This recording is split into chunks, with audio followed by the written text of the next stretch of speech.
Buying a home in Pennsylvania, well, the down payment isn't the only thing you have to plan for when it comes to purchasing the home. Today, I'm breaking down the 7 most asked questions I get when it comes to closing costs. What are they? How much are they? And how can I help reduce them? We'll cover all of this so you know exactly what to expect before you get to the closing table. Question number 1. What are closing costs? Closing costs are fees and prepaid expenses that are in addition to your down payment to help you purchase a home. These include lender fees, mortgage origination fees, as well as things like your wired fee, agent commissions, transfer taxes, prepaid days of interest on the mortgage. There are a huge amount of different types of fees, and they can really vary from lender to lender. These are all paid at closing and are separate to your down payment. Number 2, how much are closing costs typically in Lancaster, PA? Well, they tend to range somewhere between 2% and 5%. This means on a $250,000 home, you're looking at somewhere around $5,000 to $8,000. And on a $350,000 home, you're looking at somewhere between $7,000 up to around $12,000. Now, if a property has higher taxes, and depending on what time of year it is, it may even be higher than this. And there are a few things you can do to help reduce them. Number 3, what closing costs should I expect? Now, there are certain things that are going to be pretty standard throughout the industry, and there are certain ones that you can also negotiate. So the lender-related costs typically make up a huge portion of this, and these are going to be your loan origination and underwriting fees.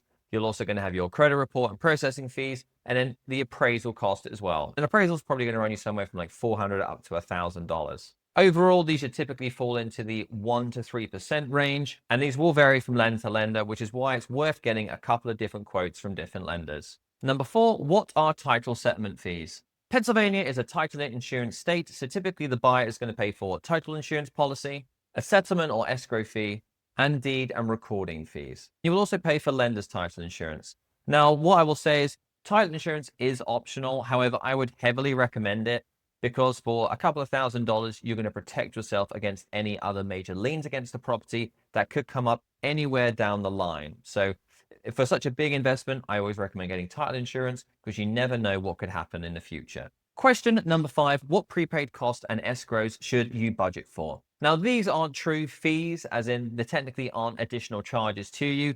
But what happens is when you create an escrow account, this is where you're going to put your taxes and your insurance into a kind of separate pool of money. You prepay a certain amount of months up front. Typically, you want somewhere between 6 to 10 months, maybe even a full year's worth of taxes in the account. And this just means that you're not going to get blindsided later in the year and have to pay a big additional one-off payment. Now, typically, these are going to be your home insurance, so the first full year of that. You'll also have your property taxes, and these will be prorated depending on when the taxes are in the year. So if you're closer towards the end of the tax year, you may find that your escrow prepaids or your prepaid amount is actually going to be a lesser amount. However, if someone's just paid their school taxes, for example, you may have a higher amount. And then also the other thing to think about is your interest between the days of when you close and the end of the month. So if you close on the 2nd of January, you have to prepay through 2nd, 3rd, 4th, all the way up to the 31st. Whereas if you are closing on the 28th of January, then you only have to pay 28th, 29th, 30th, 31st.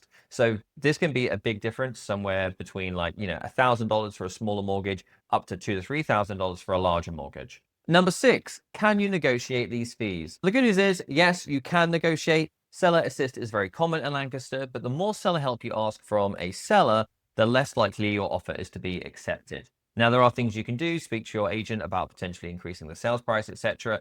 But ultimately, you could say offer $10,000 above the purchase price, ask for a $10,000 credit, and then basically that would reduce your closing cost amount by $10,000. Depending on the type of loan, there are limits to this. So if you're putting a 5% down conventional, you may only be able to ask for 3% seller help, whereas you could ask up to 6% seller help if you are doing an FHA or VA loan. You can also shop around with the lenders, so get maybe 2 or 3 different quotes. You can kind of shop them against each other, and this can help reduce the overall origination fees, maybe be able to get you a slightly better interest rate. So there are a couple of things you can do to help reduce these. Question number 7, what is the best way to estimate closing costs? Now, the thing is, it's going to be different for every single house because every house has a different sales price, has different taxes, it's going to have a different insurance amount. So the best thing to do is go and get yourself pre-approved with a lender. Also, you want to figure out kind of what day you want to be moving in, and you can have the lender work out to a pretty close number what your estimates are going to be. Now, one thing I see all the time is buyers, A, overestimating how much the overall cash they need. You don't need 20% down to purchase a home. However, you do want to make sure that you set that additional money aside on top of the down payment for closing costs. It's an extra cherry on the top if you're able to negotiate getting some seller credits towards that. However, what I would say is, if you're doing a 5% down, try and get yourself an extra 3 to 5% to budget for those closing costs. And then if you're able to get some seller help, then winner, chicken dinner, you're actually going to have some extra money in your bank account to do for furnishing, moving, etc. Now, if you are planning on making a move in the near future, whether you own a home or not, do make sure that you click this next video where we talk about the pre-approval process, what's the best way to do that, and again, what to look for when trying to get approved for a home.